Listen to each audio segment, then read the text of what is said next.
પ્રાંતિજના બોભામાં મહાકાળી માતાજીના મંદિરે લોકમેળો ભરાયો। નમસ્કાર, આપ જોઈ રહ્યા છો બીજી ન્યૂઝ ગુજરાતી અને હું છું અલ્પેશ નાયક। સાબરકાંઠા જિલ્લાના પ્રાંતિજ તાલુકાના બોભા ગામે મહાકાળી માતાજીના મંદિરે દર વર્ષે યોજાતા પરંપરાગત લોકમેળાનું આ વર્ષે ભવ્ય આયોજન કરવામાં આવ્યું હતું। આ લોકમેળાના ભાગરૂપે શણગારેલા વાહનોમાં ડીજેના તાલે વાજતે ગાજતે માતાજીની ભવ્ય શોભાયાત્રા કાઢવામાં આવી હતી। આ શોભાયાત્રામાં મોટી સંખ્યામાં માઈ ભક્તો તથા યુવાધન उत्साहभेर जोड़ाया था। आ पावन प्रसंगे माताजीना मंदिरे हवनનું सुंदर आयोजन करवामां આવ્યું હતું।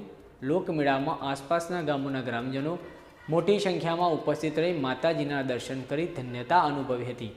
मेळामां खाणीपीणी तथा रमकडाना स्टॉलो आकर्षणनुं केंद्र रह्या हता, ज्यां बाळको रमकडानी खरीदी करी आनंद किलोल करता नजरे पड्या हता।